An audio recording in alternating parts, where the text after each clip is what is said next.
Let's talk about the value of a hidden life on this episode of Pushback.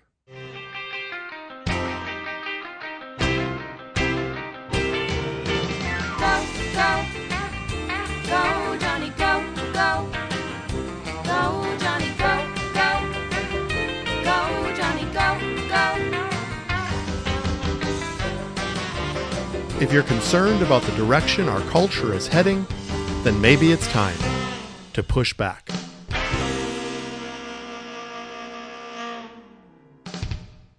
Hello, everyone. This is Dr. Jonny, and this is another episode of Pushback.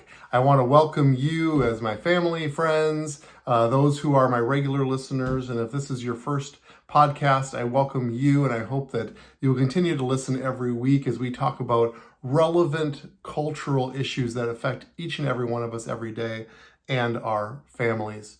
I will get back to a potential series that I started last week entitled Powerful Parenting, because I think it's so important that we as parents realize, recognize, and provide strategy for our children as they face so many cultural issues. I believe generating sort of this top 10 list of things that we can go through as parents to help our children navigate culture that they are faced to. Now, there is nothing new under the sun, and so it's not like they're facing different cultural issues that perhaps any child have faced, temptations and the things that the world throws at them. But there's something about this generation that has sort of this instantaneous access to so many things that they are bombarded through media and through interactions and social interactions that I feel like they're really in an unprecedented time of being exposed to so many things so quickly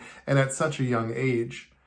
And culture is kind of wanting to do that, expose them to a younger age, but we as parents need to be equally as proactive and be able to push back against this culture that is looking to influence our children, whether we like it or not. And we need to be the principal influencers through the power of God and heaven itself to release truth, life, wholeness, and strategy into their lives so that they know what to say, they know how to respond, they know what to look for. It's our role and it's our duty, and I would like to help you with that. I'm going to interject, though, a podcast about something that just happened to me this week. I won't go into any great details, but I sort of threw my back out about 2 weeks ago. I have no idea how or what I did, but sort of woke up with fairly significant back pain and a couple days sort of flat on my back. And it gave me opportunity to maybe watch a movie or two. And I was, one time just looking through Google and probably looking up the Vikings or something like that. And at the bottom of the screen, there was an article entitled "The Best Movies of the 21st Century." So that kind of got my attention. So from 2000 to 2022, like this author's opinion on what were the best movies. And so I thought, well, that was interesting. I should read that. So I pulled that up, and there was a movie on there that I hadn't heard of that was released in 2019 entitled A Hidden Life.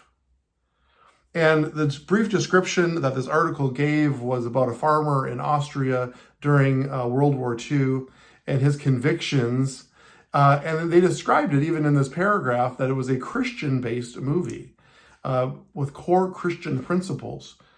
And even the author was fairly surprised that he was sort of touting a Christian movie. He made a comment about that. But he thought from a cinematography standpoint, it was exceedingly good and highly recommended it. And so I was like, well, that's certainly intriguing. Certainly the topic intrigued me as well as being Christian based. So I pulled this movie up and pulled it up on Amazon Prime and sat flat on my back and watched this thing. It's almost even hard for me to recommend it because it's 3 hours long. And it was, if I could use a word, it was artsy, which usually isn't kind of the movie that I would navigate or navigate towards. But it was artsy. It was kind of avant-garde. It was kind of a little foreboding. The music was kind of like for 3 hours. And but it was beautifully filmed, and filmed a little bit differently than other movies that we've seen, because it was almost all kind of a B-roll, sort of short snippets of little conversations. In fact, the movie had no real dialogue as we would describe dialogue. It was sort of almost, it wasn't really a documentary like, but it was just short little interchanges between people. And I would say maybe even half the movie of the 3 hours was sort of B-roll, watching them work the land and work their farm in late 1930s, early 1940s Austria, up in the mountains. So the backdrop was stunning. It was absolutely beautiful. But you see, if you think you understand what hard work is, you should watch this movie, because it opens your eyes to how much work was required to run these homes and these farms before tractors and power tools and all of these things. So I began watching this movie, and it's a true story based, I believe, starting like 1938, somewhere in there. A story of Franz Jagerstatter. There's a name for you. Franz Jagerstatter. He's an Austrian peasant farmer born and raised in the village of St. Radegund. And it's a story of him initially in the Austrian army. He was sent back to the farms and back to his family because they needed food. And so he was sent back, but he knew, and most of the men in the village knew, that they would be recruited into the Nazi army.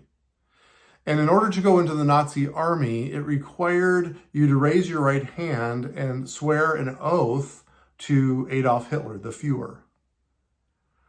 And as Franz learned more about the Nazi Party and what Germany was doing, he had internal Christian conviction. He made it clear that there was an evil in this world, and the Nazi Party was that. And he was unwilling to bow a knee to Adolf Hitler. Now, a large portion of this movie was really about the town and the village sort of shunning this family, because to not bow a knee to the Nazi Party, not take their handouts, not volunteer for the things they needed to be volunteered for, he was putting a target on himself and maybe even the rest of the village. And so the rest of the village would not talk to them, would throw things at them, would ostracize them. So that was painful, and yet he kept his conviction. He knew that he would be called up, and he knew that to refuse to be called up would be an execution for his whole family. But he knew that when he would be called up, that he would refuse to take the oath. And so the movie predictably occurred just as that. He gets called up. There's a tremendous internal conflict within himself to want to be with his family and to want to just go along with the culture. But his internal conviction would not allow him to. It was a beautiful love story between he and his wife, who were completely devoted to each other, and his 3 daughters working this farm. And so you could feel the need for him to be part of this family. You could feel the love and the cherished treasures that his daughters were. You could feel it through the movie, and that was the point. His conviction was even stronger than that. And so he went to the church, and there were scenes of him talking to clergy who by this time had also bowed their knee to Nazism, because Adolf Hitler wanted to wipe out the churches. So they needed to simply go along. And Franz would ask them, how can we be part of or endorse or belong to an evil regime? And their response was, well, you are responsible to Austria. You're an Austrian. And you'd respond like, what about God? What about his view?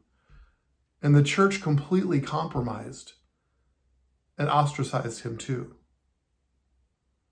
So predictably, he gets called up to the Nazi army, and he gets taken away from his family, and day one, they required them to line up and raise their right hand and give an oath to Hitler, at which point he refused. He was imprisoned and beaten and tortured and given opportunity by the Nazi Party to change his mind.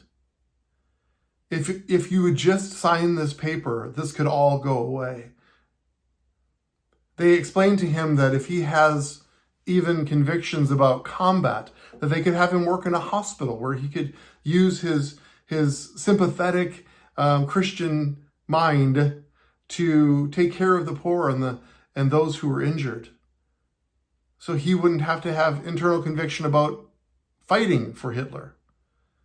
At which point he asked, does it still require me to raise my right hand and give an oath to Hitler? And of course the answer was yes, and he refused. So spoiler alert, I guess I'm giving the end of this movie, but there's no surprise ending. There's no Allied troops that come and sweep him away and rescue him. There's no change of heart. There's no earthquake that breaks down the prison walls. His chains don't fall away. He is executed. And his wife knew it was coming, and his family knew it was coming, and the village knew it was coming, and then it came. And that was the end. And you're thinking, wow, what a great way to spend 3 hours of your life watching this movie.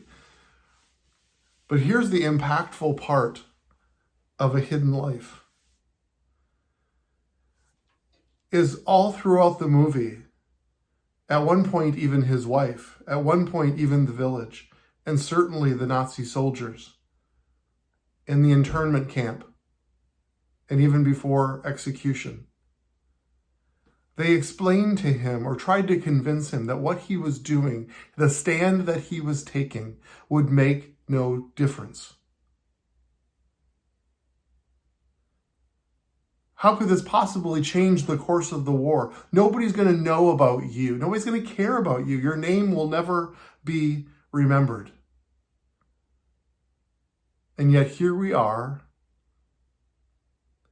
some 70, 80 years later, watching a movie about him. That's what it was kind of about. It was about a man who was an ordinary man, a man who was a regular guy, had a regular wife, had a regular family. He was just a guy. He was a peasant farmer. And yet he stood up for what he believed, and he was remembered. At least this one man was. There might have been countless others who had the same conviction, that were never remembered, but lived a life, maybe even a hidden life, in front of an audience of one. The one who had conviction for the God of the universe, that taught us to not bow a knee to evil, to stand up for what we believe in. So much of the film was just their ordinary days on the farm, and that was the point.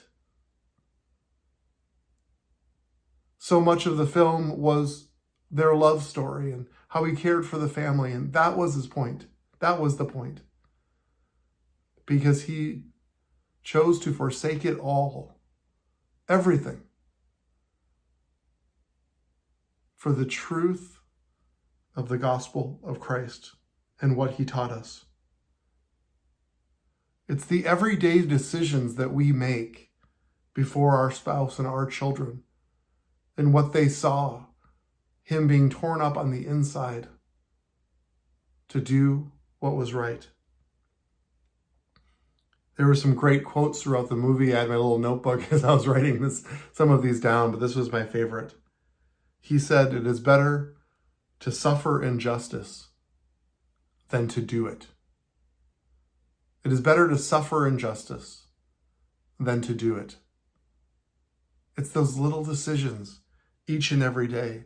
You know, the Bible, especially the Gospels, are filled with Jesus telling parables and stories about everyday people They weren't like King Solomon type stories, like the greatest people on the planet.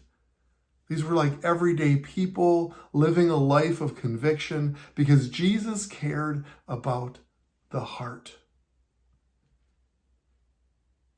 He said, and everyone who has left houses or brothers or sisters or father or mother or children or farms for my name's sake will receive many times as much and will inherit eternal life. Matthew 19:29. In Luke 14:33, he said, in the same way, those of you who do not give up everything, you cannot be my disciples. This is what Jesus required. Full-scale surrender to him and to his kingdom.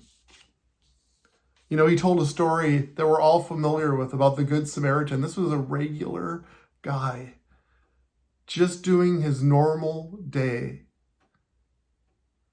And yet, there was something about the hidden decision of his heart, the hidden life. The story of the Good Samaritan is about a man that didn't seek praise, recognition. He was a man that just saw need and had conviction of his heart. And it swayed him and it moved him. And that's what is required of us.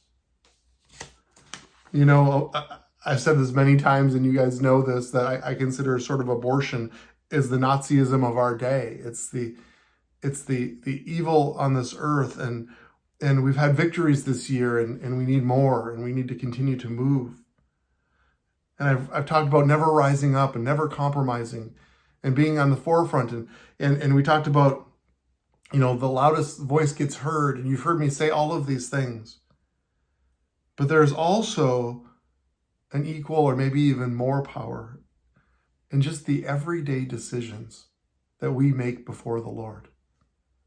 The everyday convictions that we have, the lines that we will not cross, the way we respond to people, the words that we speak, our heart responses. To the Lord, it's about our heart. So I have this podcast, and I may be guilty for calling for, you know, a public life, loud noises, making a difference, standing before kings, not succumbing to the culture of the world. These are the bell that I ring, and I'm not going to apologize for that because that's the purpose of this podcast. And I believe there's a place for that. And if I believe that if the kingdom of God and his people aren't the ones that are going to do it, then who's going to do it? And so we need to stand up and we need to push back. But I want to bring balance to that today in another way, in the hidden life. The internal convictions that we have every single day in the small moments, in the words that we say. These do matter.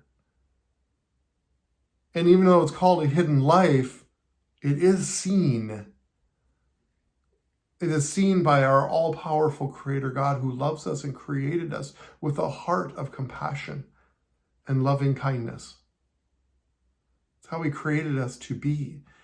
It's what he demands of us as his disciples, forsaking all things and following him and his ways and his teaching. So in those small moments, in those places where we can be angry and frustrated, that we can lash out, that we can say mean and hurtful things, where we can simply drive by people who are hurting and turn the other way. It's in those moments where the hidden life comes out. It's in those moments that this movie is convicting, because he was a rich man in many ways. The things that this world offered, in relationships with his wife and his children and his farm. He had a simple life, but he had a tremendous life. And the movie did a great job over 3 hours laying out what he was sacrificing, which was everything, even unto his life. It's what Jesus did. It's what France did in this movie. And it was inspiring. I was inspired. there was a quote that this movie put up at the end of the movie, and I'm going to read it to you as well. It was written by George Eliot, an English author, novelist, poet, journalist, one of the leading writers of the Victorian era. Written by George Eliot, but George Eliot was a woman. Her pen name was George Eliot, but it was actually written by Mary Ann Evans, which was so often the case back in then. They had a male pen name. But this is what she wrote. And this is what was put up at the end of the movie. For the growing good of the world is partly dependent on unhistoric acts. And that things are not so ill with you and me as they might have been, is half owing to the number who lived faithfully a hidden life and rest in unvisited tombs.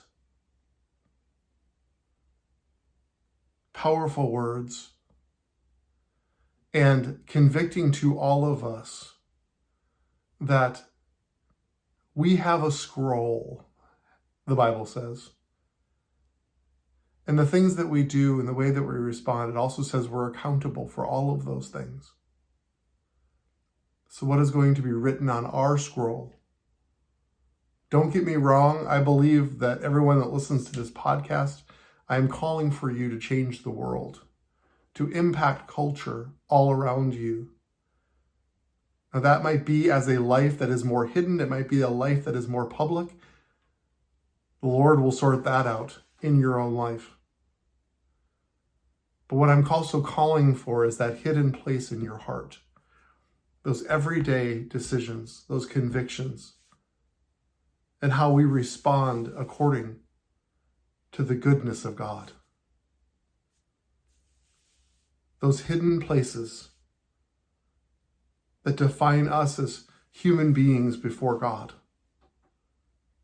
Are we willing to lay everything down? Are there lines we will not cross? These are the things that we determine now. We find those and we live that way, forsaking all things. I would love to hear your feedback on this podcast or other podcasts. I would love to hear topics from you that you would like me to talk about, cultural things that either you're concerned about or seeking strategy for. Can we talk about those things together and bring that forward on a podcast? Please go to pushbackculture.org, pushbackculture.org. Leave me a message, a comment, question, concern, disagreement. I will treat those with honor. And we'll discuss them here on this podcast. That is my heart as we go forward. Thank you for listening again this week. I love all of you. I pray for you. I bless you. And until next time, let's go together now to set and shape the culture.